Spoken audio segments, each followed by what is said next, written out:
ನಾವು ವಡಲ ದನಿ ಒಕ್ಕೂಟದ ಅಧ್ಯಕ್ಷಳಾಗಿನಿ ರೀ. ಇಲ್ಲಿ ಸುಮಾರು 2019ರಲ್ಲಿ ವಡಲ ಧ್ವನಿ ಒಕ್ಕೂಟ ನಾವು ಸ್ಥಾಪನೆ ಮಾಡಿದೆವು. ಅಲ್ಲಿ ಆ ವಡಲ ಧ್ವನಿ ಒಕ್ಕೂಟದಾಗ ಒಂದು 80 ಜನ ಮಹಿಳೆಯರು ಇದ್ದೀವಿ ರೀ ನಾವು. ಅದು ವಲಸೆ ಮಹಿಳೆಯರು ರೀ. ಅಲ್ಲಿ ಅದ್ರಾಗ ಒಂದು 20 ಜನ ಮಹಿಳೆಯರು ಕೃಷಿ ಮಹಿಳೆಯರು. ಆ 20 ಜನ ಮಹಿಳೆಯರು ಸೇರಿ ನಾವು ಜೀವನ ಉಪಯೋಗಕ್ಕಾಗಿ ಹೋಳ್ಗೆ, ಸಜ್ಜೆ ರೊಟ್ಟಿ, ಆಮೇಲೆ ಶೇಂಗಾದ ಹಿಂಡಿ, ಕಾರೆಳ್ಳು ಹಿಂಡಿ, ಜೋಳದ ರೊಟ್ಟಿ ಇವೆಲ್ಲನೂ ಮಾಡ್ತೇವೆ ರೀ. ಇವೆಲ್ಲ ಮಾಡಿ ಉಚಿತ ಬಸ್ ಬೆಂಗಳೂರು ಬಸ್ಸಿಗೆ ಹೋಗ್ತೇವೆ ರೀ. ಅಲ್ಲಿ ಮಾರಾಟ ಮಾಡ್ತೇವೆ ರೀ. ಇಲ್ಲಿ ಯಾಕೆ ಮಾಡಲಿಲ್ಲ?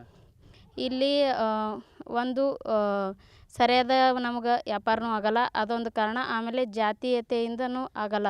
ನಾವು ಒಂದು SC ಒಟ್ಟು ನಮ್ಮ ವಡಲ ಧ್ವನಿ ಒಕ್ಕೂಟದಾಗೆಲ್ಲ SC ಕಮಿಟಿನವ್ರು ಇದ್ದೇವೆ ನಾವು. ಹಾಗಾಗಿ ಅದೇ ಕಾರಣಕ್ಕಾಗಿ ಇಲ್ಲಿ ನಮ್ಗೆ ವ್ಯಾಪಾರ ಆಗಿಲ್ಲ ರೀ. ಅದಕ್ಕೆ ನಾವು ಆ ಕಡೆ ಕಳಿಸ್ಲತ್ತೀವಿ ರೀ ಬೆಂಗ್ಳೂರ್ಗೆ. ಬೆಂಗಳೂರಿನಾಗ ಹೋಗಿ ಏನೇನು ಮಾಡಿದ್ರಿ? ಬೆಂಗಳೂರ್ದಾಗ ಹೋಗಿ ಅಲ್ಲಿ ರಾಗಿ ಕಣದಲ್ಲಿ ಮತ್ತು ಸಂವಾದದಲ್ಲಿ ಅಲ್ಲೆಲ್ಲ ನಾವು ವ್ಯಾಪಾರ ಮಾಡಿದೆವು. ರೊಟ್ಟಿ, ಸಜ್ಜಿ ರೊಟ್ಟಿ ಮತ್ತು ಶೇಂಗಾದ ಹೋಳ್ಗೆ ರೀ ಮಾರಾಟ ಮಾಡೀವಿ ರೀ.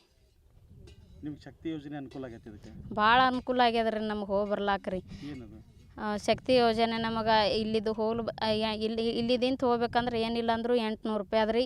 ಆ 800 ರೂಪಾಯಿ ನಮಗೆ ಉಳಿತದ ರೀ. ಅದರಿಂದ ನಾವು ಯಾವುದಕ್ಕಾರ ಖರ್ಚಿಗೆ ಆಗಲಿ ಯಾವುದಕ್ಕಾಗಲಿ ನಮಗೆ ಭಾಳ ಹೆಲ್ಪ್ ಆಗ್ಯದ ರೀ. ಶಕ್ತಿ ಯೋಜನೆದಿಂದ ನಮಗೆ ಭಾಳ ಅಂದ್ರೆ ಭಾಳ ಉಪಯೋಗ ಪಡ್ಕೊಂಡೀವಿ ರೀ ನಾವು. ಶಕ್ತಿ ಯೋಜನೆ ಇಲ್ಲದೇ ಇದ್ದರೆ ನೀವು ಹೋಗೋ ಮನಸ್ಸು ಮಾಡ್ತಿದ್ದಿಲ್ಲ?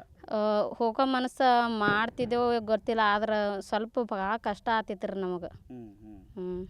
ಅದು ಉಚಿತ ಪ್ರಯಾಣ ಇದ್ದಕ್ಕೆ ಧೈರ್ಯ ಮಾಡಿ ಹೋದ್ರಿ? ಹ್ಞೂ ರೀ. ಹೇಳಿ. ಉಚಿತ ಪ್ರಯಾಣ ಇದಕ್ಕಾಗಿ ನಾವು ಧೈರ್ಯ ಮಾಡಿ ಅಲ್ಲಿಗೆ ಹೋಗೀವಿ ರೀ.